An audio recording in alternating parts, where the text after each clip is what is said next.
Glória a Deus, que alegria poder estar aqui com vocês, contando um pouco da minha história. Já faz muito tempo que eu queria fazer isso, mas sempre eu tardava, falava, vamos esperar um pouquinho mais, vai chegar um momento, porque de verdade falar em câmera eu não sou muito bom nisso.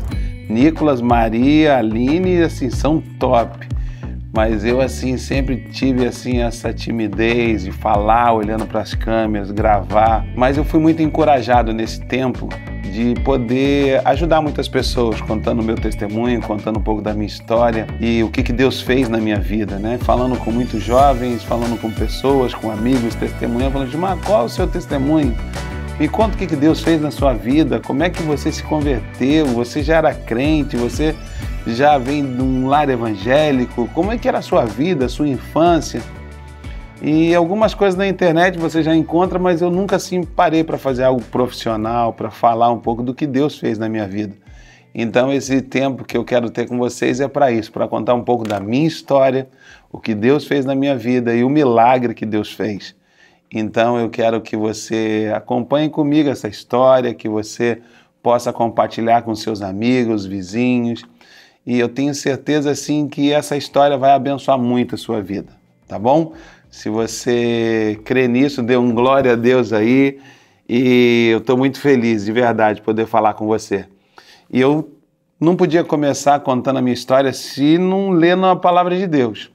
E a minha história, ela relata muito, assim, é muito forte esse texto de Marcos, capítulo 2, quando fala desses 5 amigos, né? E por que eu falo de 5 amigos? Porque esse paralítico, muitas pessoas falam a história de um paralítico, de 4 amigos que levaram ele até a presença de Jesus e tal. E sempre esquece que são 5 pessoas, então 5 amigos de verdade. Eu já começo te perguntando, quem são seus amigos de verdade?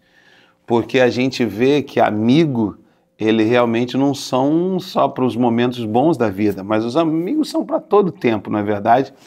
Então, assim, a minha história, ela fala muito sobre amigos, amigos de verdade, amigos verdadeiros. E eu louvo a Deus por esses 4 amigos que foram no meu quarto, no momento mais difícil da minha vida, vocês vão saber daqui a pouco, e como esses caras me ajudaram.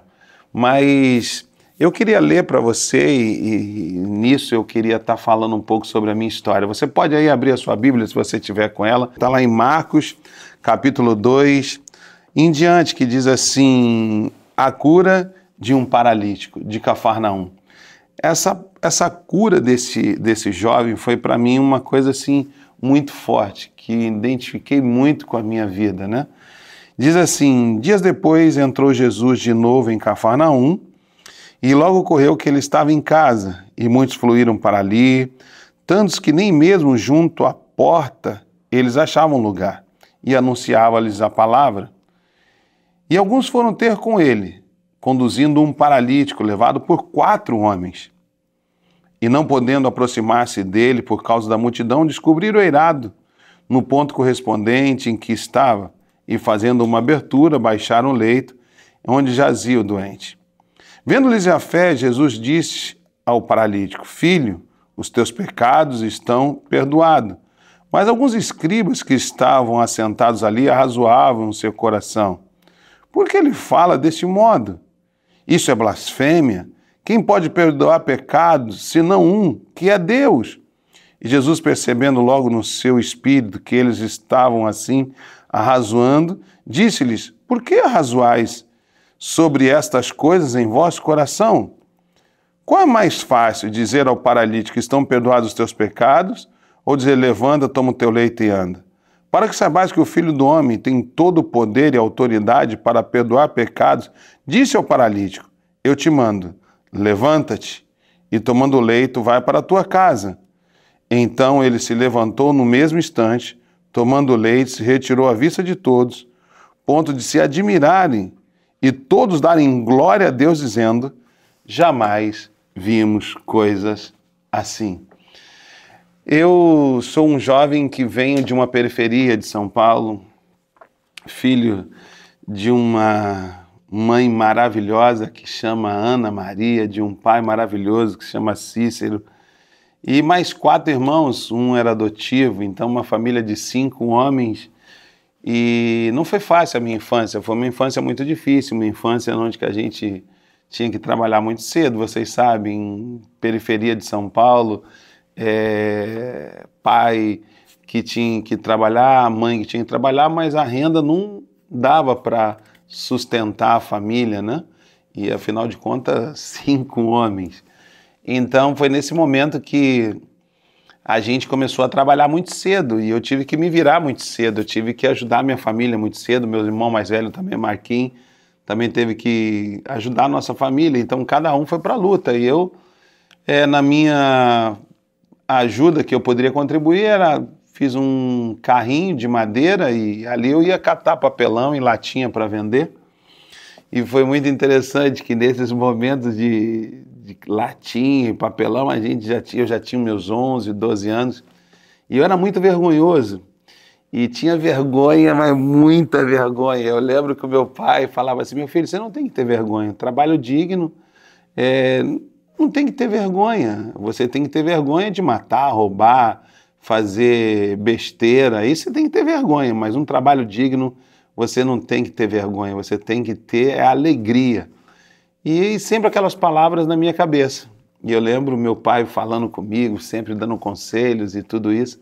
E um belo dia eu estava passando assim, e aonde que eu sabia que era na porta da escola, onde que ficavam as menininhas ali.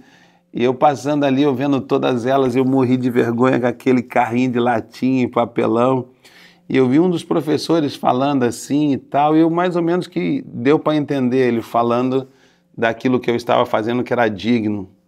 Era uma coisa muito linda e que nós não tínhamos que ter vergonha nem debochar de pessoas que estavam fazendo um trabalho tão lindo como aquele. E ali para mim foi muito legal, assim, eu pude assim perder a timidez, perder a vergonha e continuei pegando minhas latinhas, meus papelão, enfim. E isso me deu uma grande história, que todo trabalho digno, ele não tem que ser envergonhado, nós não temos que ter, sei lá, timidez, seja lá o que for. Então, se você está fazendo algo digno, continua, segue adiante, vai em frente, porque Deus vai honrar no seu tempo. E aí, foram esses momentos de dificuldade, mas eu tinha um sonho de ser jogador de futebol, mudar a história da minha família através do esporte. E aí veio, desde garoto, aquele desejo de ser atleta, de jogar futebol, mas eu achava que isso seria impossível, porque meu pai dizia que jogar futebol era coisa para vagabundo, para coisa que não tinha o que fazer. 11 homens correndo de um lado atrás da bola, 11 homens do outro lado correndo atrás da bola, é o que não tinham o que fazer. E meu pai era muito engraçado, assim, meu pai ele tinha umas dele que ele falava assim, imagina um homem correndo atrás de uma bola, que alegria tem nisso. E eu ficava vendo meu pai falar aquilo, eu falava assim, gente, será que um dia eu vou poder mostrar para o meu pai que ele está errado, que ele está equivocado? Enfim, e o tempo foi passando, minha mãe trabalhando muito, meus irmãos trabalhando, e a gente tendo que fazer todos os trabalhos, né? Estudar, conseguir ajudar minha família da maneira que podia, e aí as coisas foram acontecendo naturalmente, e aí eu comecei a jogar num time de futebol de salão, que eles me davam uma ajuda, e fomos parar num dia assim muito chuvoso, estava jogando bola no campo lá onde eu nasci, me criei, no Jardim Branca Flor, em Itapecerica da Serra, lá no interior dos interiores, como eles diziam lá no São Paulo, mas é uma cidade linda, pessoas maravilhosas, e eu amo sempre quando eu posso estar lá, onde que eu nasci, onde eu me criei, tenho muito orgulho disso. E um desses dias, jogando com meus irmãos, meus primos, os amigos, uma chuva, uma lama no campo, e acabou a gente todo feliz e ganhamos o jogo, aquela alegria, tô saindo assim todo cheio de barro, e aí vem uma pessoa e fala assim, ei jovem, aí eu olhei para trás, meus irmãos, e um senhor alto, assim parecendo um alemão e tal, e falou assim, olha, eu vi você jogando e você tem um talento muito lindo e eu queria te ajudar. Você quer ser um jogador de futebol? Tem coisas que as boas notícias até parece que são mentiras e engano, né? A gente, no mundo de tantas notícias ruins, quando vem uma notícia boa, a gente fala, será que é verdade? Será que isso não é mentira? Será que isso não é engano? Acredito que deva acontecer com você, porque hoje a gente está carente de boas notícias, não é verdade? E essa foi assim, essa boa notícia que mudou a minha vida. Eu falei, claro que sim, eu quero, como não? É o sonho da minha vida ser um atleta, mudar a história da minha família. E aconteceu que ele falou, olha, eu quero falar com seus pais. Eu falei, olha, meu pai é muito bravo, eu acredito que se você quer falar com meu pai, você já tem que se preparar, porque ele não vai aceitar você falar de futebol. Meu pai acha que futebol é de vagabundo, que ele não tem o que fazer. Aí contei mais ou menos rápido a história para ele. Enfim, ele resolveu mesmo assim em casa e eu fui. Quando eu cheguei na porta, eu falei, papai, tem um homem aqui que quer falar com o senhor e tal, e ele veio. E aí eu fiquei atrás da porta escutando a conversa. E aí esse senhor se apresenta, fala quem ele era e tal.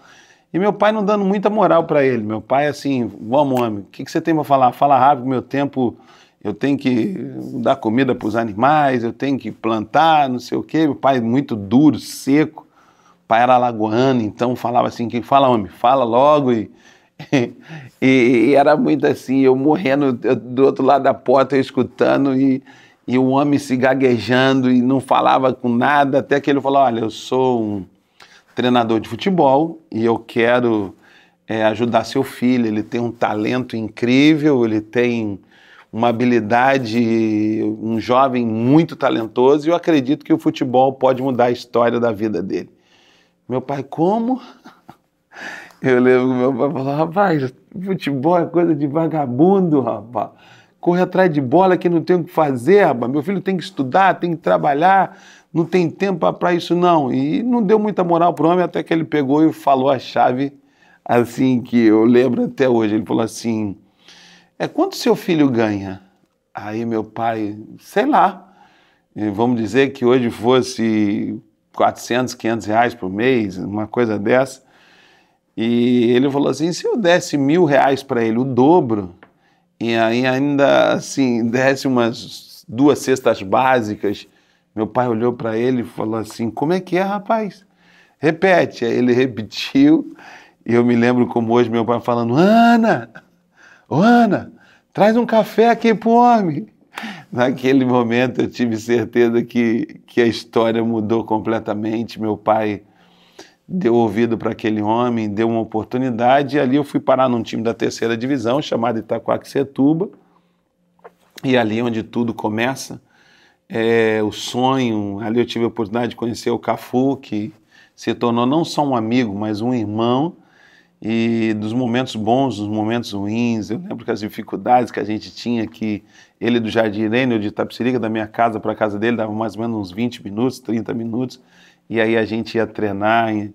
E as histórias, né, que todo jovem tem, de trem, de carroça, de jegue, de passar por baixo, de ter que vender amendoim e trem para conseguir passagem para outro dia, comendo pão com banana, tudo isso você já imagina. Então foi um tempo assim de muitas dificuldades, mas um tempo também de muito aprendizado, um tempo onde que eu cresci muito, um tempo onde que a gente se divertia jogando futebol e eu via em tudo Deus fazendo algo lindo na minha vida, até que as coisas começaram a acontecer, o futebol começou a acontecer e um belo dia o treinador nosso briga com o presidente do time, e aí o time praticamente se desfaz, mas esse treinador falou, olha, vamos fazer jogos contra esses times, São Paulo, Palmeiras, Santos, Corinthians, Nacional, e vamos ver se a gente consegue empregar vocês. Eu acredito que vocês têm talento, o sonho de vocês pode acontecer, só depende de vocês. E aí a gente acreditou nesse sonho e fomos, e aí o que acontece? Primeiro jogo a gente foi fazer lá contra São Paulo, acredito, e que foi nesse amistoso que a gente, se eu não me engano, perdemos de 2-1, mas ali os diretores e o treinador de São Paulo gostou de mim, do Cafu e de mais um outro jogador, que era o Ademir, que era no meio de campo. E ficamos uma semana no São Paulo e ali passamos, a nossa vida muda, e a vida da família muda, a alegria, ser aprovado. Eu não esqueço até hoje o diretor de São Paulo chegando assim com um papel, né? Falou, olha, aqui é um contrato, vocês são de menores, leva para o pai de vocês assinar e bem-vinda à família São Paulo Futebol Clube. Gente, assim, são emoções que a gente vive que a gente não consegue esquecer. E ali tudo começa a realização de um sonho, uma mudança de vida, e veio fama, sucesso, títulos, as glórias, e você precisava estar preparado para tudo isso. E graças a Deus que Deus colocou no nosso caminho pessoas maravilhosas. Eu tive treinadores maravilhosos na categoria de base, Muricy, Márcio Araújo, teve Tele Santana, que foi no profissional o maior treinador que eu já tive. E com tudo isso as coisas foram acontecendo muito rápido, veio o dinheiro, veio tudo, e meu pai e minha mãe, eles tiveram uma situação de as dificuldades, eu acho que eles não conseguiram saber como resolver os problemas no casamento e começaram a entrar numa colisão, e meu pai e minha mãe começaram a se falar em separação, e foi um dos momentos muito difíceis para nós.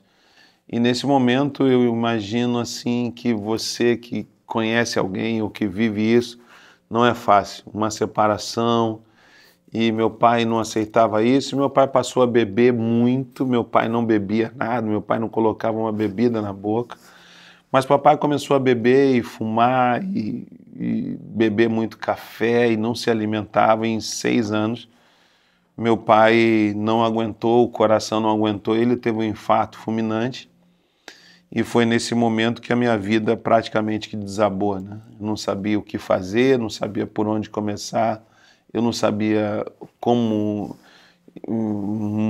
ajudar, eu estava perdido. Essa palavra depressão, naquela época não se falava, era deixa ele curar o luto, deixa ele curar o momento de dor, de tristeza, de pranto que ele está vivendo. E foi muito forte perder o meu melhor amigo, foi muito forte perder a pessoa que eu amava, a pessoa que eu admirava, o meu maior incentivador, a pessoa que passou a ser esse amigo, sabe? Meu pai era uma referência. E quando a gente perde uma pessoa tão amada, a gente não sabe o que fazer. E foi nesse momento que tudo mudou na minha vida. Eu estava num quarto e me lembro que esses 4 amigos atletas de Cristo foram lá. E por isso que eu falei para você, essa história de Marcos é muito forte na minha vida, porque exatamente isso aqui aconteceu. Quando eu digo você tem amigos de verdade, você tem amigos que realmente se importam com você, amigos que te amam, amigos que querem o teu bem, ou amigos que estão com você quando você está bem, quando o dinheiro está ali, que paga o jantar, a festa, paga as coisas que você quer, que banca tudo. Então você está rodeado de amigos, mas não são esses tipos de amigos que eu estou falando. Eu estou falando de amigos de verdade que te amam, por você ser quem você é, por você ter o que você tem, independente de qualquer coisa. Eles não amam as coisas, eles amam você. E aqueles 4 amigos passaram a noite inteira orando por mim. Eles passaram a noite ali de joelho, pedindo a Deus que me ajudasse a mudar a minha vida. E de manhã cedo eles foram naquele quarto com uma autoridade que eu nunca podia imaginar que aqueles jogadores tinham. E eles falavam assim, Gil, nós não vamos sair daqui enquanto você não abrir essa porta. Hoje você vai sair desse quarto. Eu falei, eu não quero, vou embora e tal. E eles me falaram, olha, Deus mandou eu vir aqui falar com você. Eu falava, como Deus? Eu odeio Deus, eu tenho ódio de Deus, não me falem de Deus, eu não quero saber de Deus. Deus tirou a vida do meu pai. Ele falou, não, Gil, foi Deus que tirou a vida do seu pai, foram as escolhas que seu pai escolheu e que levou o fim que ele teve. Você tem que entender isso. E resumindo, eu abri a porta e quando eu não imaginava, eu estava abrindo a porta para o meu milagre. E o que esses caras fizeram? Me falaram desse Deus, e minha mãe, na minha casa, tinha feito da minha casa um centro espírita, e eu acreditava muito naquilo que minha mãe falava, me dava umas guias e eu colocava, vela eu tinha que acender, algumas coisas que ela mandava eu fazia, e ela me levava em alguns trabalhos que ela fazia. Eu acompanhei minha vida assim foi muito perto essa coisa do espiritismo dentro da nossa casa. Então, quando eles me falaram de Deus de uma forma que eu nunca tinha ouvido falar, eu falei assim, se for verdade, então eu quero conhecer esse Jesus, mas eu não quero ser crente. Eu acho que crente é um ET, ficar falando aleluia, aleluia, aleluia. Eu tinha muito medo, porque perto da minha casa tinha uma igrejinha pequena e o pastor gritava, mas gritava. Eu tinha muito medo dele, porque ele saía de lá, falava que tudo era diabo, diabo, diabo, diabo, e enfim. E eu me lembro quando meu primo se converteu, ele era o nosso goleiro. E ele foi para uma igreja que não podia jogar bola de sábado. Então você imagina a minha cabeça como que era a questão de igreja. Mas resumindo para vocês, eu fui naquela reunião de atleta de Cristo, eram vários atletas do São Paulo, Palmeiras, Corinthians, Nacional, e vôlei, basquete, enfim, eram só atletas. E naquela noite aquele pastor estava falando do amor de Deus, o que Jesus fez naquela cruz por nós. E como ele se entregou por nós. E eu confesso a você que eu nunca daria meu filho para morrer por alguém. E naquele dia eu tive assim uma experiência com Jesus que marcou a minha vida. Nos momentos mais difíceis da minha vida, assim, eu pude ver a glória de Deus. Eu pude ver Deus realmente assim tocar a minha vida. Naquele dia eu entreguei minha vida para Jesus. E foi um momento assim tão difícil, mas eu me lembro que eu saí da última cadeira que eu estava todo assim meio que escondido dentro daquela igreja, porque eu não queria que as pessoas me rotulassem, pudesse colocar um rótulo em mim de crente. Eu não queria isso, eu queria estar escondidinho ali, mas Deus te encontra, Deus te encontra. E quando você realmente abre o seu coração, Deus ele vai te encontrar. Ele só quer que você dê um passo na direção dele.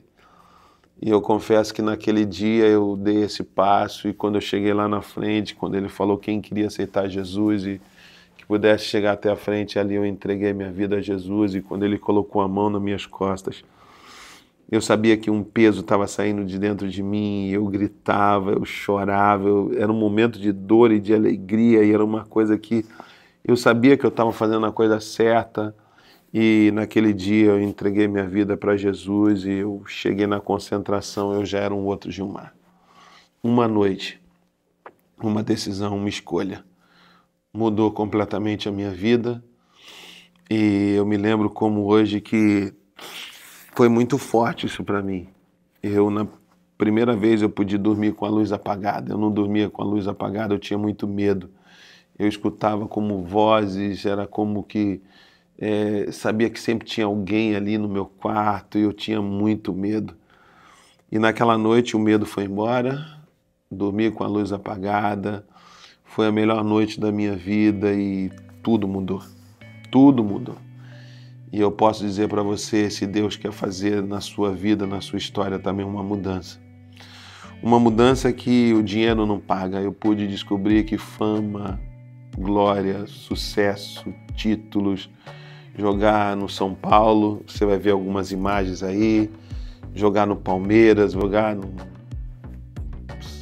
Cruzeiro, jogar até na Portuguesa também, tive uma temporada rápida, jogar na Espanha, depois jogar no Flamengo, jogar no Botafogo. Foi bom, mas toda a fama, todo o sucesso, toda a glória não preenche o vazio do nosso coração. Eu posso dizer para você que o dinheiro, ele é muito bom, mas ele não é tudo.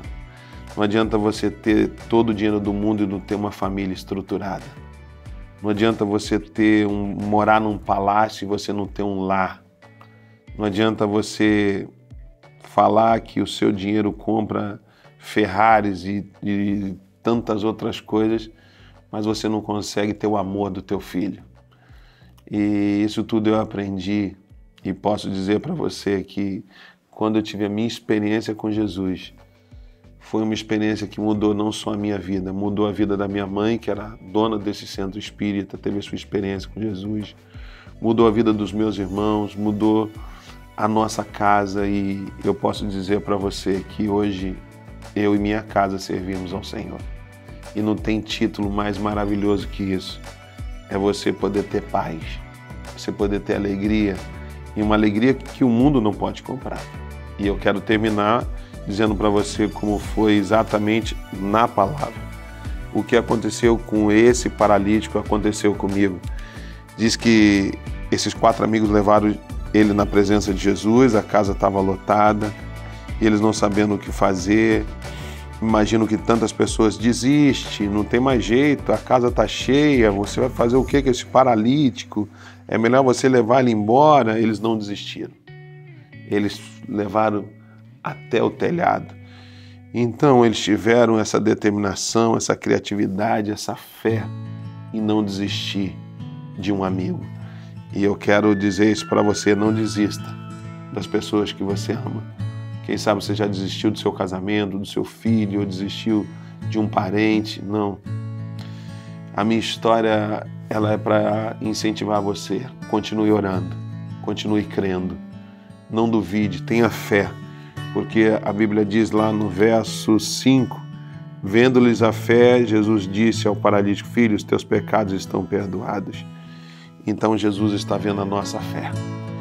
Esse testemunho se resume nisso. Deixa Deus ver o tamanho da tua fé e o teu milagre vai acontecer. Então eu louvo a Deus por poder ser esse jovem que conheceu esse Deus maravilhoso e que teve a vida toda mudada. Mas eu posso dizer para você que ser campeão de verdade não é levantar um troféu ou colocar uma medalha no peito, mas ser campeão de verdade é ter Jesus Cristo no nosso coração como Senhor e Salvador da nossa vida. Que Deus te abençoe e que esse testemunho possa abençoar você, abençoar a sua família, e que você tenha fé para crer que Deus pode fazer um milagre na sua vida também. Eu quero terminar orando. Se você pode, curve aí sua cabeça, feche teus olhos. Vamos terminar com uma oração. Pai, eu te agradeço por esse momento, estar aqui com meus irmãos, fortalecendo a fé deles. Eu não sei qual é o impossível que eles precisam, se é na família, se é na saúde, se é nas finanças. Eu não sei qual é a sua área da impossibilidade, que aos olhos naturais a gente fala: isso é impossível, isso nunca vai acontecer. Meu casamento ser restaurado, meu filho sair das drogas, quem sabe, ou da bebida. Eu não sei qual é o problema, mas convida Jesus para ser o Senhor da tua vida. Convida Jesus para tomar conta da sua casa, da sua família. Traga Ele para o centro da sua vida. Eu tenho certeza que Ele continua fazendo milagre, porque a palavra de Deus diz que Ele é o mesmo ontem, hoje, será para todo sempre. E Cristo agora, Ele pode entrar na tua vida. Cristo agora pode mudar você. Cristo agora pode restaurar o seu coração ferido. Cristo pode te dar uma segunda chance. Então volta para a casa de Deus, você que está afastado, você que está longe. Hoje é dia de você entregar a sua vida para Jesus. Hoje é dia de você ter um encontro com Jesus. Naquele dia eu relutei, eu não quero ir para a igreja, eu tenho ódio de Deus, eu não quero. Mas a persistência, a perseverança daqueles 4 amigos mudou a minha história. E eu tenho certeza que Jesus quer mudar a sua história também. Pai, no nome de Jesus, entra nesse coração aflito agora, enxuga essas lágrimas, faz um milagre nessa família, para que o teu nome seja glorificado. Eu oro os abençoando, em nome de Jesus. Amém e amém. Que Deus te abençoe e até o próximo vídeo. E eu tenho certeza que o seu milagre depende da sua fé. E se você crê nisso, diga amém, põe aí nos seus comentários e até um próximo vídeo, em nome de Jesus. Deus te abençoe.